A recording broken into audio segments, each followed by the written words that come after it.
Have you ever watched a movie scene and wondered why the action felt so crisp, or why it looked dreamlike and blurry? The secret lies in shutter speed. In this video, we'll break down shutter speed for filmmakers and show you how iconic films use it to create unforgettable visuals. Be sure to check out our previous episode on aperture and subscribe to Breadfruit Studios so you don't miss our upcoming episode on ISO. Now let's go for speed. Shutter speed refers to the amount of time your camera's shutter stays open to expose light onto the sensor. It's measured in fractions of a second, like 1/50th, 1/100, or 1/1000. In filmmaking, shutter speed not only affects exposure, it controls the look and feel of motion in your footage. The most noticeable effect of shutter speed is motion blur.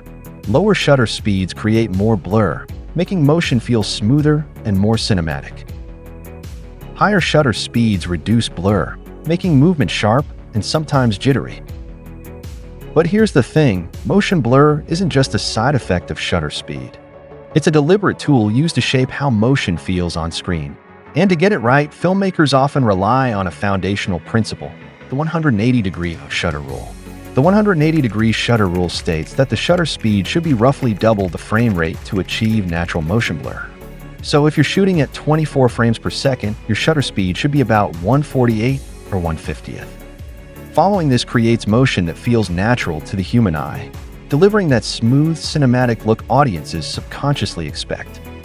In The Revenant, Emmanuel Lubezki follows the 180-degree rule beautifully during the long, continuous shots, making the movements feel immersive yet natural. Of course, every rule in filmmaking is meant to be understood, and then, when the story calls for it, broken. The 180-degree shutter rule gives your footage a natural look. But what if you don't want natural? What if you want chaotic, unnerving, or hyperreal? This is where breaking the rule becomes a creative decision, not a mistake. In Saving Private Ryan, Steven Spielberg and cinematographer Janusz Kaminski use extremely high shutter speeds, sometimes above 1/200, in the D-Day landing scene. The result? A sharp, staccato image where motion is stripped of its blur. Bullets don't just fly, they snap. Explosions feel like sudden flashes. It creates a visceral, disorienting experience that drops you into the brutality of war. You're not watching it, you're surviving it. In Gladiator, Ridley Scott uses a similar technique. During the arena fight scenes, the camera's shutter speed is cranked up, creating a fragmented, jittery look. It mimics the adrenaline rush of combat, the split-second chaos of sword clashes and death blows. You feel every movement like a jolt to the system. In Minority Report, Spielberg again turns to high shutter speeds. But here, it's not for realism. It's for style. The sharpness of movement adds to the film's hyper-digital, surveillance-heavy world. It feels like a future where even time itself is under control, manipulated, recorded. The aesthetic becomes part of the storytelling, sleek, strange, and slightly cold. Breaking the 180-degree rule doesn't just change the look. It changes the emotion. It can create panic, urgency, or an out-of-body sensation. But it's not for every scene, because if you use it carelessly, your footage can look jarring or even amateurish. So when you do break the rule, make sure it serves your story, not just your style. Let's give a quick shout-out to Melodie. Tired of searching for library music? Find the perfect track in seconds. AI search, intuitive tags, search exclusions, fresh, curated, original by award-winning artists, trusted by major brands and creators. No copyright strikes, just great music. Melodie. Shutter speed isn't just technical, it's deeply creative. It's one of the most powerful ways filmmakers shape emotion, tone, and even time itself on screen. Let's look at how great directors and cinematographers use shutter speed not just for exposure, but for expression. In Inception, Christopher Nolan and cinematographer Wally Pfister subtly manipulate shutter speed during dream sequences. By slightly slowing it down, often to enhance motion blur, they give the dream world a fluid, almost surreal quality. The result? A subconscious signal to the viewer that this isn't reality. It's something softer, stranger, more abstract. Now contrast that with 1917. Roger Deakins maintains a consistent 180-degree shutter throughout its one-take illusion.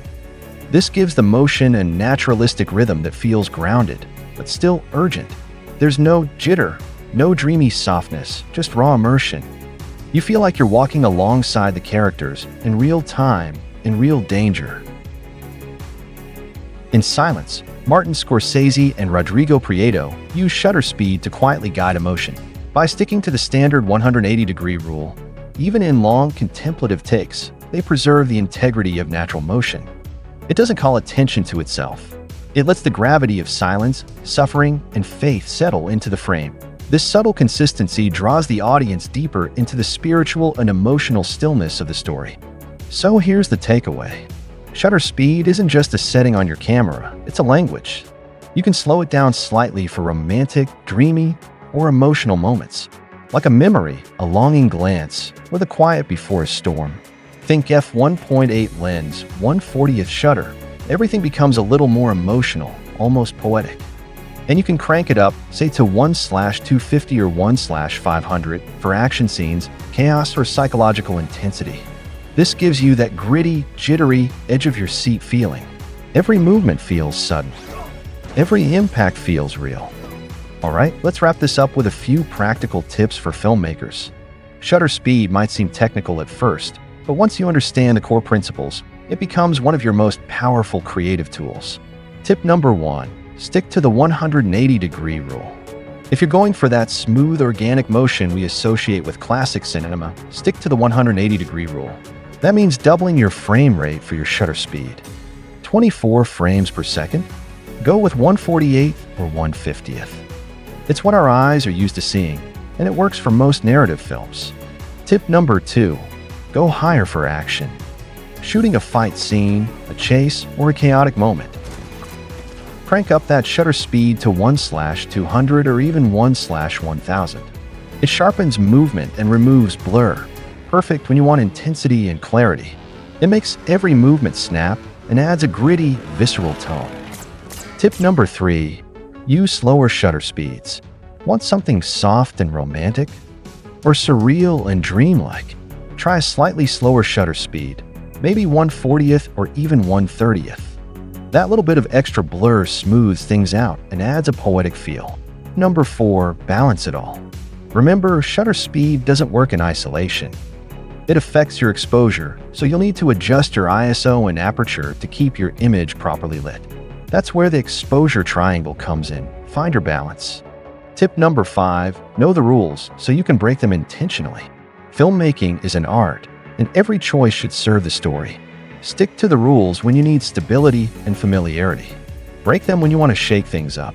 Shutter speed is your mood dial. Twist it depending on how you want your audience to feel. If you found this helpful, hit the like button, subscribe to Breadfruit Studios, and smash that bell for more filmmaking breakdowns.